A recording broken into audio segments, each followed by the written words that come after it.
Birashoboka ko mu myaka 20 igiye kuza nta bihugu bizaba bikirwanira petrol, kubera ko petrol ya nyayo yo muri iki kinyejana ni internet.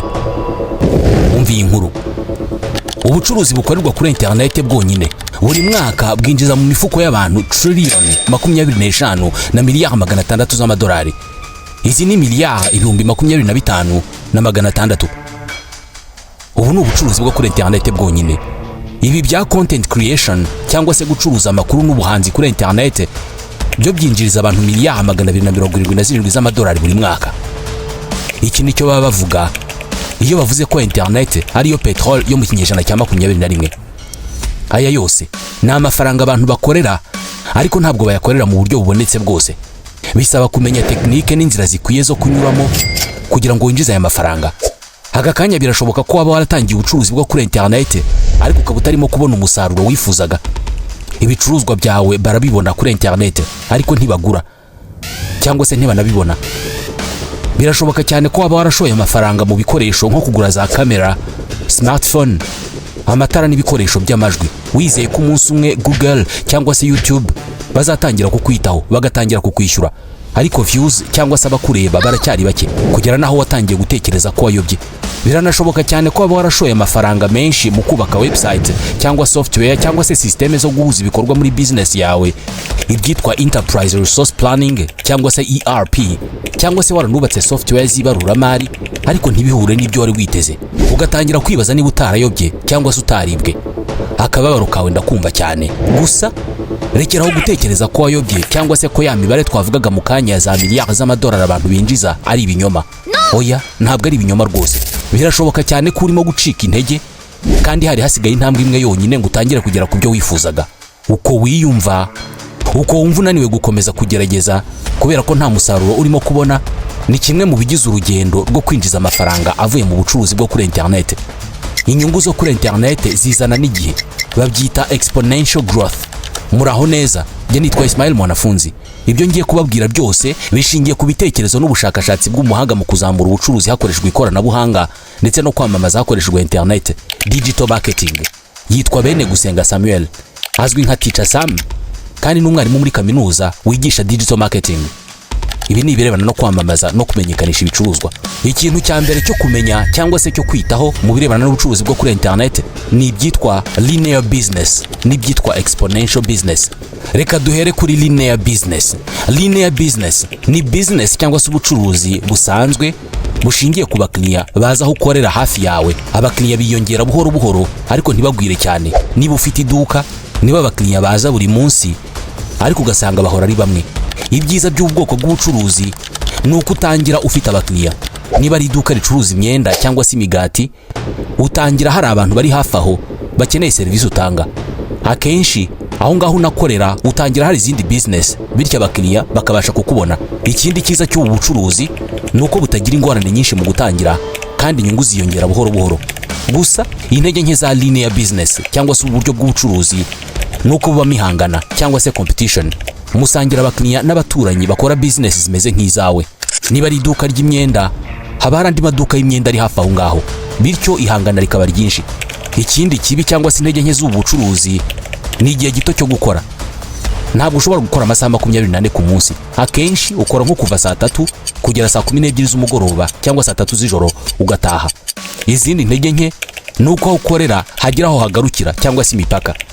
Izindi intege nke cyangwa se ikindi kibi cy'ubu bucuruzi ni uko abakiriya bagomba kukugeraho aho uri, kandi ibintu nk'imvura cyangwa se intera bishobora kubabuza.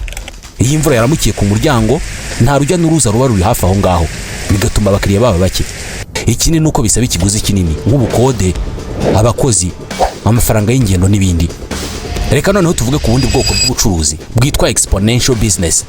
Exponential business ni ubucuruzi bukura vuba cyane kandi ntabwo bugira imipaka y'igihe cyangwa se aho bukorerwa, kubera ko bukoresha internet cyangwa ikoranabuhanga. Nibwo bucuruzi bugezweho uyu munsi. Ibyiza byabwo nuko nta mipaka y'igihe ibaho. Business ishobora gukora amasaha 24 ku munsi kubera ko nyine ni kuri internet. Nta mipaka y'ahuri ibaho. Ibintu byinshi bikorerwa mu ikoranabuhanga, ugera ku bantu benshi kandi mu gihe gito. Abakiriya bashobora kuva ariho hose ku isi bakaza kukugurira, kimwe nuko nawe waboherereza ibicuruzwa. Ikiguzi cyabwo cyangwa se icyo bisaba gishobora kuba gito. iyo systeme cyangwa se uburyo bw'imikorere bwamaze kubakwa, kubukoresha ntabwo bitwara amafaranga menshi. Gusa ubu bucuruzi nabwo bugira intege nke zabwo, utangirira kuri zero. Ibi bigatuma abantu benshi bacika intege mu ntangiriro. Hashobora kuba hari abantu benshi barimo kunyura muri iki cyiciro.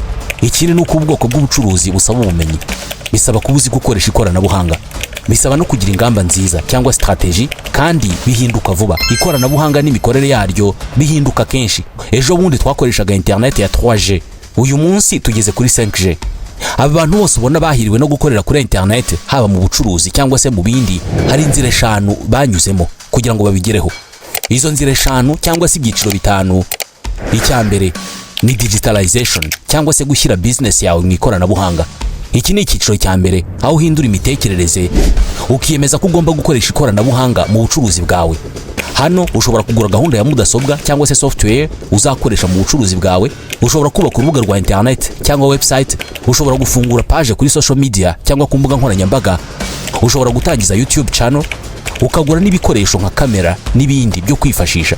Iki cyiciro kiba gishimishije cyangwa se gishishikaje kuri benshi, kubera ko umuntu urimo gutangira aba afite icyizere cyinshi cy'uko bizatungana.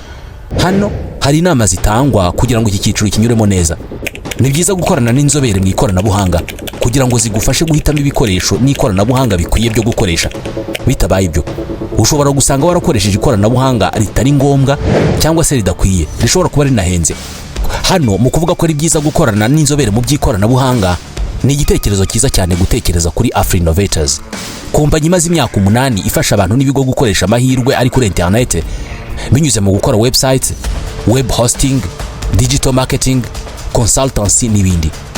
Ushobora kubahamagara cyangwa ukabandikira kuri 07 80 68 09 73. Icyiciro cya kabiri cyangwa se inzira ya kabiri abahiriwe mu gukorera kuri internet bose banyuzemo ni deception phase, icyiciro cyo gutenguhwa. Hahandi ubona ibintu nta kigenda, bamwe bagatangira no gutekereza kubivamo. Ni icyiciro kigora abantu benshi cyane, ariko ni ngombwa kukinyuramo. Ahangaha benshi niho bahera bacika intege. Urugero, ushobora kumara icyumweru ukora video ikabona views 5 gusa. Software cyangwa se logiciel waguze ishobora kutagukorera nk'uko wabitekerezaga. Website yawe ishobora kutakuzanira abakiriya. Hano ushobora gutangira gutekereza ko washutswe cyangwa se ko wayobye. Gusa mu by'ukuri nta muntu wigeze ahirwa n'ibi bintu byo gukorera online atanyuze muri iki cyiciro. Urugero, Mr Beast, umwe mu ba YouTubers bakomeye ku isi, yamaze imyaka 5 atarabona abantu 100,000 bamukurikira kuri YouTube. Amazon yamaze imyaka 6 itarabona inyungu zikomeye. Alibaba nayo yabanje kunyura mu bihe bikomeye nk'ibyo ngibyo. Ibi biterwa nuko mu ntangiriro ubu utarasobanukirwa neza ikoranabuhanga nk'ama algoritme n'imikorere y'izo mbuga cyangwa se platforms nk'uko babivuga uyu munsi. Inama zikwiye hano no kudacika intege. Ni byiza kwigira ku makosa yawe ukareba ibyo wakosora. Hano ushobora kugisha inama inzobere nka Teacher Sam nk'uko twabivugaga. Amaze imyaka irenga 8 afasha abantu mu bya digital cyangwa se iby'ikoranabuhanga. Ayobora Afri-Innovators. Mwandikire kuri WhatsApp kuri 07 85 73 7078. Hari uburyo bwa gatatu cyangwa se inzira ya gatatu uba ugomba kunyuramo mu kwinjira muri ibi bintu. Disruption. Iki ni icyiciro cyo gutungurana cyangwa gutungurwa. Iyo umaze kwihanganira cya cyiciro cyo gutenguhwa cyangwa se deception phase, ibintu bitangira guhinduka vuba. Niba ari video ushyira kuri YouTube cyangwa ku zindi mbuga, ushobora gutangira kubonaho ushyira video kuri izi mbuga ukayishyiraho nka nimugoroba, mu gitondo ikaba yarebwe n'abantu 5,000. Ushobora gutangira kubona abafatabuguzi bashya benshi, abantu bagatangira kukwandikira cyangwa se kuguhamagara bakubwira ko bakubonye ku mbuga nkoranyambaga cyangwa social media.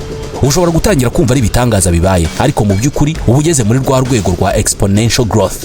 Murarwibuka twaruvuzeho. Ahubwo ibyiza no gutangira kongera imbaraga kurushaho. Hano ni byiza kudatekereza ko wageze ku ndunduro cyangwa ku byo washakaga. Mbere yo gukomeza ku cyiciro gikurikira, kanda handitse subscribe kuri iyi chaîne niba ushaka andi masomo meza nk'aya ngaya. Murakoze kubikora. Hanyuma ikindi cyiciro cyangwa se indi nzira abantu banyuramo ni ibyitwa demonetization. Aha ni ibikorwa byawe byinshi biba bimaze kujya muri digital cyangwa mu ikoranabuhanga. N'ubu ugikeneye iduka rihoraho. Ibicuruzwa byawe cyangwa service zawe ziba zishobora kugera ku bantu benshi icyarimwe, bagatangira kubigana byoroshye kandi bigakwirakwizwa vuba. Hano inama nziza no gutangira gutegura system zituma business yawe itishingikiriza kuri wowe gusa. Ikindi ni ugutangira kubaka ikirango cyangwa se ikikuranga cyangwa se ibyitwa brand, gukora products no gushaka ibyo bita brand deals. Ibi ni ingenzi cyane. hanyuma icyiciro cya gatanu cyangwa inzira ya gatanu abantu bose bahiriwe muri ibi bintu banyuzemo ni ibyitwa democratization. Iki ni icyiciro cya nyuma. Hano brand yawe cyangwa se ibikorwa byawe biba bizwi hose. Ikoranabuhanga riba rimaze kuba igice cy'ubuzima bwawe ku buryo ibyo ukoze byinshi bitangira gutanga umusaruro cyangwa se gutsinda. Abantu batangira kukubona nk'ikimenyetso cy'urwo rwego ukoramo cyangwa se iyo domain. Ni urwego buri muntu ukora ibirebana n'ikoranabuhanga cyangwa digital business yifuza kugeraho. Uru rwego nanjye nirwo ndangamiye. Mwakoze cyane kudukurikira. Naho ubutaha. Ni Teacher Sam, umugaragu wanyu mu rugendo rwa digital.